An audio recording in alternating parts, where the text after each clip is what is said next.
Welcome to the Serenity Journey. This is James, and welcome to our live show. Today, we're here to talk about your hidden gifts and talents and how you can find them. We're going to follow it up with a little Q&A if anybody's here to Q&A with. But today, we're going to talk about how do we find our hidden gifts and talents inside of ourselves. And I've got three main ways that we are going to talk about looking for your hidden gifts and talents. And so these three things are three. One of them is like the number one most important. And the other two are kind of like external validation factors, really, that I look at to validate those hidden strengths and talents. But I really start with the first one. And as we start diving into finding these talents, why is it so important? I think we're all born here with something to bring to the world. I think my personal opinion is we all have these gifts and talents, and I think our purpose is to just exist and to be here, but we are also here to serve. The more I get in alignment with myself and the more I work on my own inner alignment, the more I feel this desire to serve other people, to help other people, and to use what gifts and talents I have to do that. But some people do this through their career. Some people do it through hobbies. Everybody finds their own way. You can do it through content like I do here on YouTube, or you can do it through fixing cars or building stuff. Whatever it is that your gifts and talents give you, there's a way that you can do it. And when you unlock these gifts, when you unlock these talents, you're going to find more passion in your life. You're going to find more ability to connect with people. Where you're going to find a deeper connection to yourself, and you're going to find just this drive to serve other people. When I find people that are really truly getting into alignment with something, that are truly having their gifts and talents, I find that they do it for the sake of doing it. And yeah, some of us try to find a way to make money from doing it. We try to find a way to make it into our career and our business, and it's a really, really good way to do that. But not everybody does. In fact, I know some people who have very, very talented skills in different things, and they only just do it for friends and family and for coworkers and for, other people that they know, and they do other things to bring in income for their family. And either way is fine. It's up to you what you choose to do. I just think you should stop trying to tell other people how they should do it. But if that's the way you want to live your life, and that's what you think you want to do, and that's what you feel is your calling inside, then absolutely. I think we all have a calling. The problem is, we've been surrounded by this culture that tells us not to listen to it. We've been surrounded by this culture that tells us that's not logical, so you shouldn't do that. That doesn't make sense to me, so you can't pursue that because it doesn't make sense to me. And that's their own ego getting in the way. But if you allow that into your consciousness, if you allow that voice to override your own feelings of yourself, this is one of the things that we actually use to cut ourselves off from our hidden talents. And see, one of the things that I want to talk about is the first place to look for your hidden talents is not outside of you. So many people are looking at all these things outside, and I'm going to talk about some of the outside things I look at too.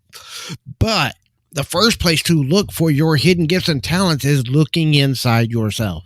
And this means, back to the number one thing I talk about all the time: meditation, contemplation, going inside your own mind, getting out of your mind and into your heart, and getting your consciousness into connection with your own soul. Because that's where you will find the answers to everything. I said this in one of my videos the other day. Your soul has the answer to every single question you have. You just have to go inside and connect with it and allow those answers to come out. You don't make them come out. We don't go in there and dig in until we find it. It's going in, healing all the trauma, healing all the crap that's in the way, and allowing those things to come out of you, allowing your true nature to come out. It's not about making that part of you. It's about connecting to it and allowing it to come out of you. And so when we do this, this is how we find our true gifts, our true innate talents. And every time I do this, I wind up doing things that people think I'm absolutely nuts for. And you can have a talent for taking other people's junk and recycling it and reselling it. And I know a lot of people do that. I'm big in the reseller community. I stopped doing my reselling myself. I still have a little bit doing, but I'm not doing enough of it to do content on that kind of stuff. But I enjoyed reselling, but it wasn't really that calling, that passion, that something deep inside of me that I had to do it. It's something that I did because I needed money. And it's still a good way to make some money. But it's not something that I really, especially with everything going on in our family, with my time constraints that I have on my family, I don't have the ability to do the shipping and doing all the stuff because I'm not even constantly home. I'm home for right now, but that could change tomorrow. And we don't know, how that's going to work. Drinking some of my favorite coffee, though, by the way, that is HEB Texas Pecan Coffee. That's my favorite coffee right now. So that's one of the things that we do. If you really want to connect with your soul and with what you're here for, you have to dive into your own soul. And that's just a matter of getting all the noise out of your mind. This is why we use meditation. It helps clear that noise out of your mind. Get the ego out of the way. The ego is just that false sense of self, and it's all that false beliefs about who you are that you developed as you grown through your experience. And in order to get underneath all that, get through all of that, and listen to that calling that's going on inside your heart. A lot of people have a calling and they're not listening to it. They're ignoring it. They're making excuses for not doing it because it doesn't logical. It doesn't make sense. They don't have all the experience necessary. Whatever you find yourself making excuses for why you don't do something, you probably have something on the inside telling you tonight, because we don't have to rationalize doing the things that we really have a knowing that we're supposed to be doing. I don't have to rationalize taking care of my daughter because she's disabled. She needs my care. She needs my help. I don't have to sit here and rationalize why I sit in the hospital for weeks at a time with my daughter. I don't have any reason to rationalize that. I don't have to rationalize my need to cath her every 4 hours or give her medicines all day. I don't have to rationalize any of that. I don't have to have a reason for doing. The reason I'm doing it is because she needs it, and that's all I need.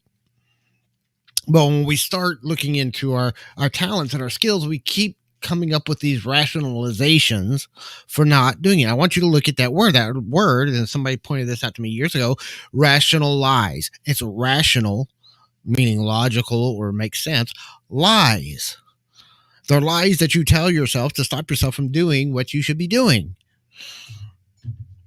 And we all do it. It's part of human nature and it's part of our culture. We're raised to do this. We are raised to do this. We're trained in school to do this.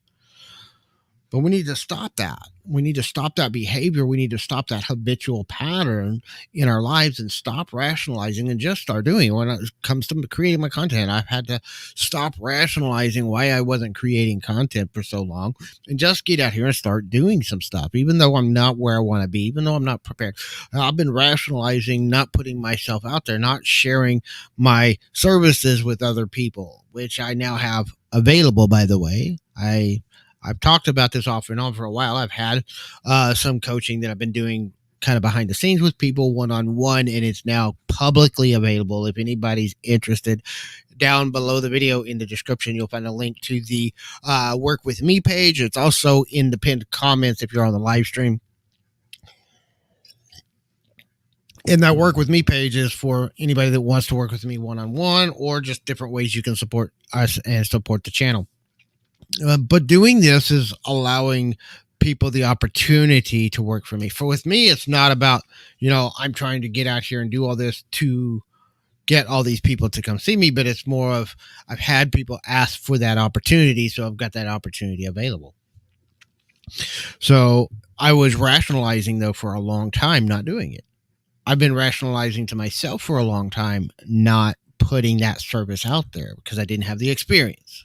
Well, when it come down to it, and I started really thinking about it, I said, well, you don't have any experience at coaching people, so you can't coach people. But how are you going to get experience at coaching people? The only way you're going to get experience is to start coaching people. So it's like you're stuck in this never-ending loop that'll never end if you don't do something to get you experience. So I decided we're going to put it out there. And I've done work with people. I've worked with people off and on in different situations, different scenarios for years. It's just this is kind of like the first formalized kind of thing that I've done. So it's very rough and it's very simplistic right now, but we're going to develop it as we go forward. So one of the things that I've been recognizing as I've worked with myself, and as I have talked to a lot of other people, is that a lot of people's hidden talents are hidden by their traumas. So this is the second place I want you to look. It's either hidden by your traumas or it's coming through your traumas. One of the things that's part of the reason why people are like, oh, I wish I didn't have to go through all this suffering in my life. Sometimes your greatest suffering is what brings you to your greatest talent. Those things happen to bring something out of you, to make you connect within yourself, to bring that part of you out. So I want you to sit down with the things that you've been through in your life. Look at your life experiences. What are the things you've been successful at? What are the things you've failed at? And how can you use those to help other people? I've got a book I'm working on right now. I've been talking about this the last couple of days. I've been working on it. It's part of why I'm doing so many videos on failure, is because I'm writing a book on overcoming failure right now and overcoming the fear of failure and how to utilize your failures to move forward in your life. And I'm using my own personal experience. I've failed my way to where I am right now. I haven't been wildly successful in anything. I've failed and failed and failed and failed and had a few successes along the way. And I've been able to learn and grow through those failures, through those major traumas that I've had in my own life. Many of them were self-created, by the way. Many of the traumas that I've gone through in my life. Now, there were things, outside influences that affected the traumas. There was other outside influences that affected me as well. But many of the things that were the biggest failures in my life were me and how I would respond to the circumstances that life gave me. Not to the circumstances. It wasn't the circumstances that caused the most pain. It was my response to it that caused the most pain. And so this is something that I'm working on and writing about and sharing. I've been doing it in several of my latest videos as well as in my blog posts. We are here. I personally think we are here to grow and to expand our consciousness and to share these ideas with other people. And that's part of my job here. Part of what I'm here for is to dive into understanding psychologically what's going on, what's people going on in people's minds. I've been studying psychology. I've been looking at the way of the world, looking at how people are handling this pandemic, seeing this thing called the spiritual awakening. There's this great awakening of consciousness that's going on, and I think it's a beautiful thing. A lot of people think of this pandemic has been just a total disaster, and it's because they're cutting themselves off from the joy and the happiness and the good things that have come out of it. I think this has been of course, I'm a bit of an introvert anyway, so anything that makes me stay at home and stay away from other people is always a good thing for me. But that being said, I think it's been one of the biggest things that the world needed. It's accelerated a lot of shifts that were already going on in consciousness, in technology, in the way we're communicating and handling things. You know, this shift from working out in stores and in the offices and working from home now is a shift that we've been going through since the internet evolved in the early 2000s. But this pandemic accelerated that transformation massively. And I think it's something that's going to get even more transformed as we go forward. I think it's something that's going to become, I think people working from home and working online is going to become the norm, not the odd thing that we do for a little while. I think it's going to become the norm. I think the majority of people moving forward out of this pandemic, even, I think the majority of people are going to work from home, not go to an office to work. Whether you work for a company or somebody else, or if you are working for yourself, I think the best thing to do is to find a way to work for yourself. That's my personal opinion. But I know a lot of people that don't want the hassles of running a business. They don't want the hassles of and all the stuff of being an entrepreneur and building their own business. I think that's the best way you're ever going to get paid what you're worth, is to own your own business. But at the same time, I know it's hard. It's struggle. I've struggled a long time in building businesses and doing things that I try to do. And I've had a lot of ups and downs in businesses. I've had businesses that were really successful and then I sabotaged it and it went to shit. And so that's one of those things that I'm talking about in my work on failure is, I built up businesses that were wildly successful, and then I sabotaged it and destroyed it and made it fail.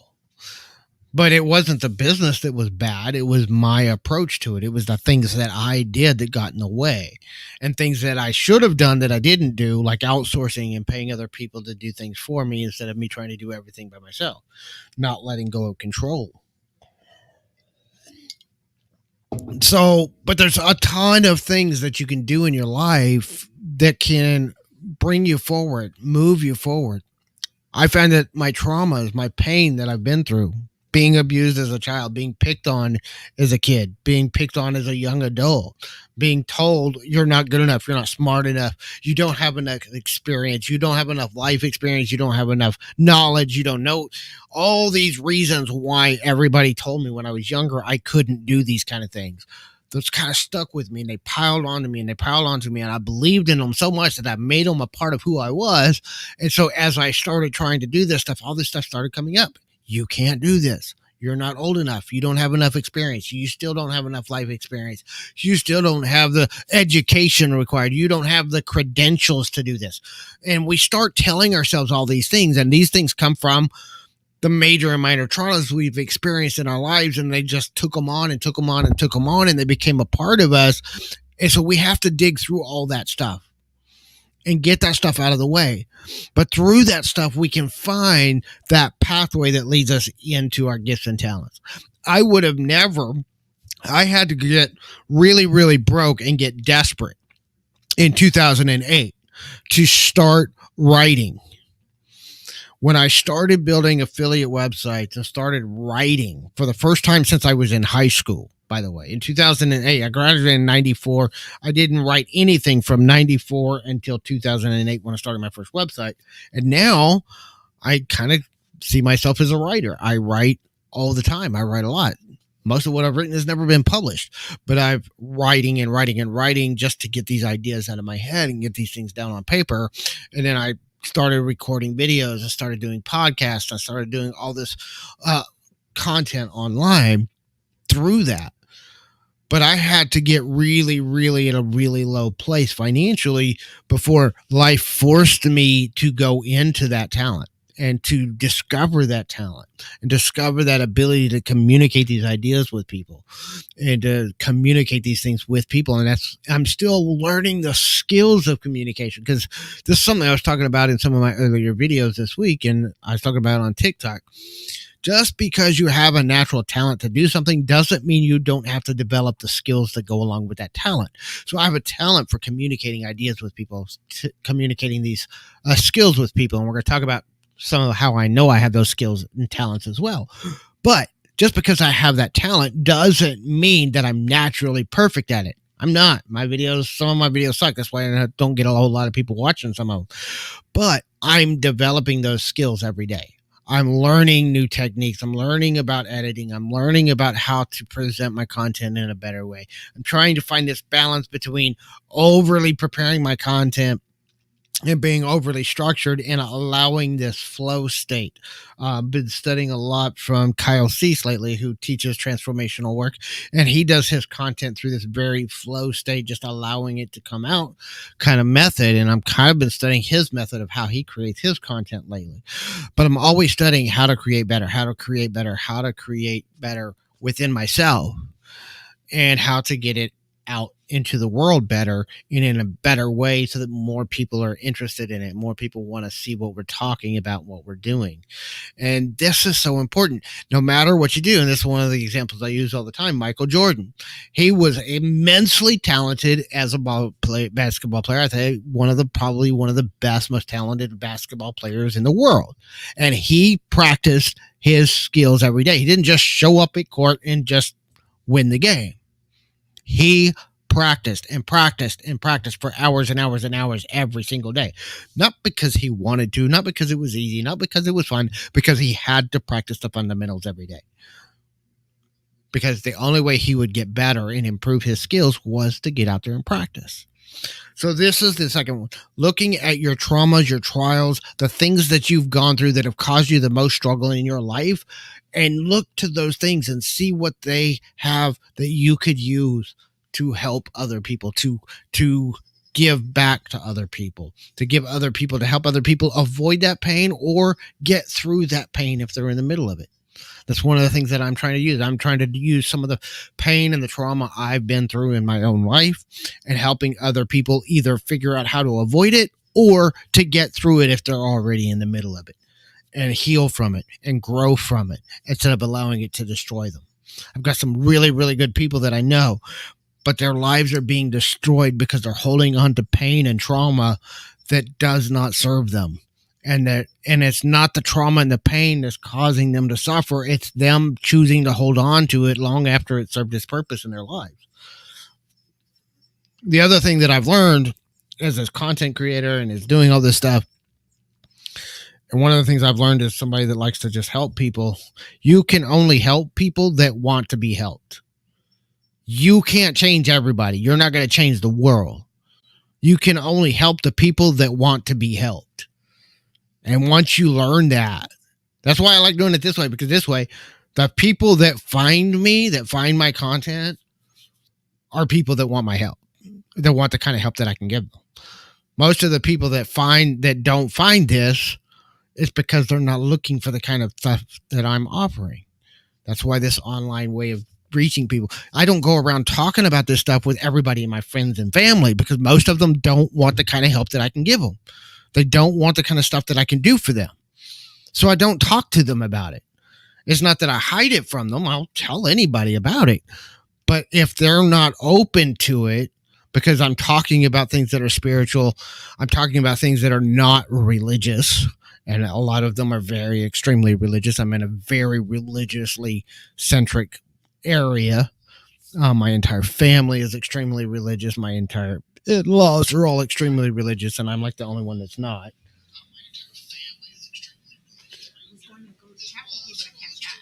Well, I can't do anything. I'm in the middle of a live stream, and you're interrupting me. Sorry.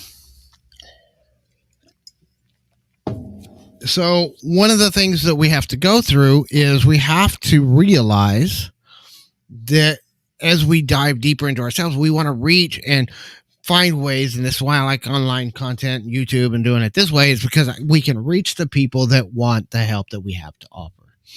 And some people may like it, some people may not, and there's going to be all these other things, but there's other things to deal with. But the more you find within your own traumas, the skills and the talents that you need to reach out to more people and the ways that you want to do that, then there's loads and loads of ways you can do it. You don't have to do it the same way I do. In fact, I don't recommend for most people to do it the way I do. I have certain things that show up that tell me that this is the way I'm supposed to do it. That's why I do it this way. And we'll talk about some of those things in just a minute. And this is where we're going to get into some of the weird stuff too. Because the third way that I look is I actually have been studying astrology for the last year. And I've talked to people about astrology. I've mentioned it before in some of my videos. I'm actually going to show you my astrological chart, which is the first time I ever, I don't usually show my chart with people. But I'm going to share it here because I want to show some of the markers that we look at when trying to find hidden talents and gifts. So there's like 4 things that I look at for finding hidden gifts and talents in an astrological chart that can help you to say, these are things I need to look inside myself. It still goes back to looking inside yourself, but these are kind of markers that you can look at to say that might be an area to look. So first of all, let's take a look here. It controls.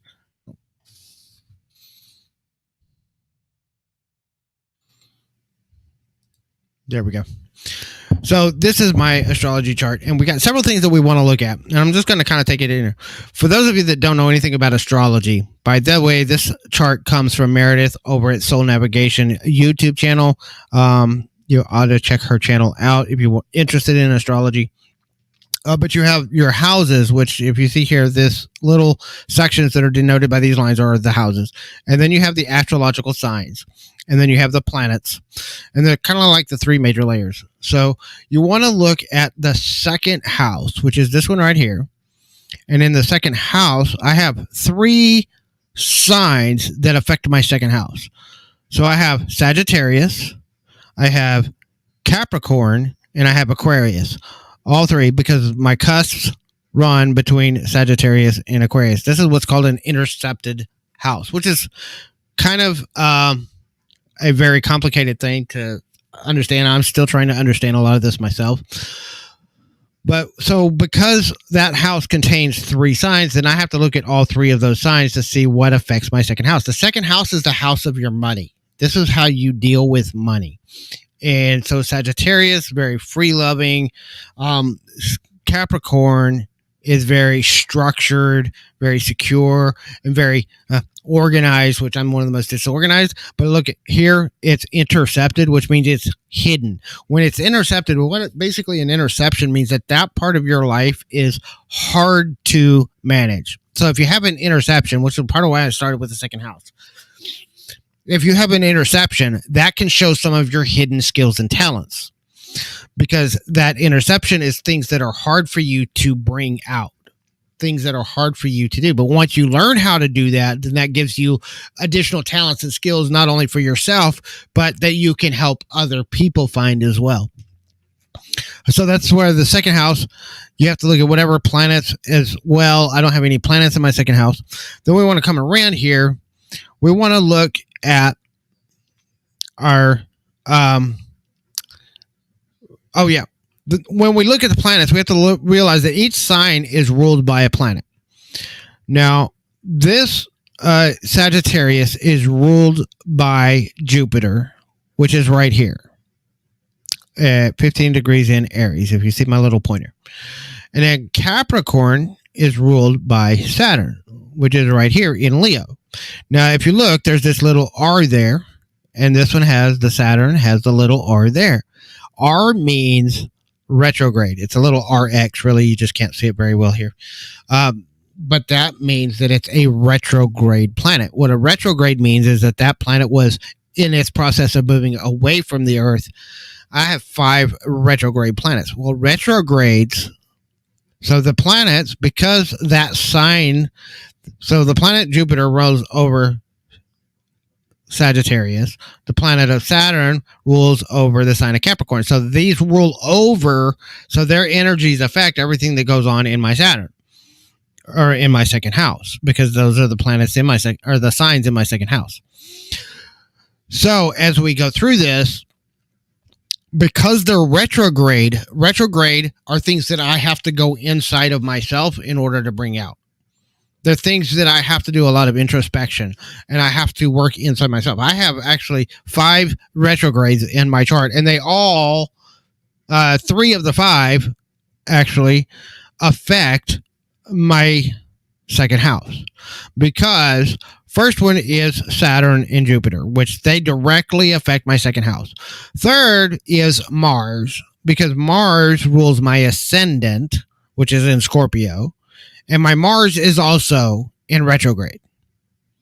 So I have 3, and the ascendant, your chart ruler for your ascendant, which mine is Mars, rules over everything in your sign. That will affect every single house, every single planet, every single sign, because it's your sign, your chart ruler. It rules over everything and overshadows everything in your chart. So my Mars, which is also part of my emotional self and my mind, helps overrules. That being in retrograde means that lack of assertiveness that goes along with retrograde Mars. I have problems with asserting myself. And that's something I've struggled with my entire life. And it affects everything in my chart. It affects everything in my life. So Saturn rules over your Saturn. It also rules over your money. Or your Capricorn. It also rules over your money. It's also very stoic. It's very serious, which is me. A lot of people complain that I take life too seriously. I'm too serious all the time. It's one of the complaints about my videos is because I'm too serious all the time. It's just me. It's the way I'm built. But I try to work on that. I try to work on these things and trying to loosen up on it a little bit.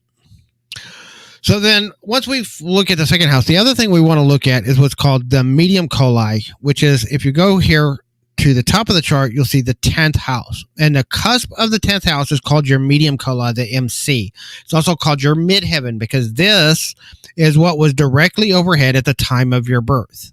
So it was what was in the middle of the sky overhead at the time of your birth. And this represents the face that you show the world. This is your public image, and it also represents your career. So you want to look at your midheaven to find your talents, especially if you're looking for your talents that are going to be your career. So my midheaven is in Virgo. Virgo is ruled over by Mercury, and my Mercury is right here in Scorpio. So my Mercury, which represents the mind as well as communication, is in Scorpio. And for me, this Mercury in Scorpio represents two things. One, my ability to communicate with other people, but also my ability to communicate with myself. This is why so much I want to talk about. It's about going inside, doing the internal work. And I spend a lot of time in seclusion. My family doesn't like it because I spend a lot of time in seclusion. But this is why, because so much of my chart, including my Mercury being in Scorpio, tells me that I have to go inside myself. And this also brings us right to the next part. So because Mercury rules over Virgo, it also rules over my MC. Now, you also have to look at any planets you have in your 10th house, which over here in Libra, right on the cusp of the 10th house as it's leaving, going into the 11th house, is Venus. And so I have Venus, which represents your love and how you communicate with people, how you get intimate with people, but also your service to others. And it's in Libra. Libra is all about serving other people. How do you serve people? And my Venus is right here in Libra on the cusp of the 11th house. So that's another layer of what affects me and my ability to career, my ability to serve other people. And then you also want to look at your sun sign. Where is your sun? That's always important because that's like your ego and how you relate to people and to world in general, which is again in Scorpio. I'm Scorpio rising. And this one right here is called the North Node. The North Node is your destiny. The North Node is your karmic destiny, what you were born to do. In Scorpio, Scorpio is the sign of transformation, and we transform through death, destruction, and divorce. We tear things apart. We explore death. We dive into the deepest parts of people, and we can see through people. We see into people and see into their heart and their soul. And as you move into your North Node, my South Node in Taurus is all about work and productivity, whereas your Scorpio is more about introspection and diving deep into knowledge and understanding. And then we also have to look at the house. So this is the 12th house, and this is the other aspect of finding hidden gifts and talents. Your 12th house is the unseen. It's ruled over by Pisces. It's the last house in the zodiac. It's the house of spirit, of the unconscious, and the unseen aspects of yourself. And this is why I am a 12th house Scorpio Sun, Mercury, and North Node.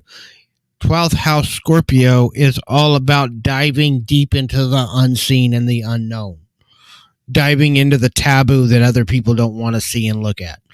I dive into your soul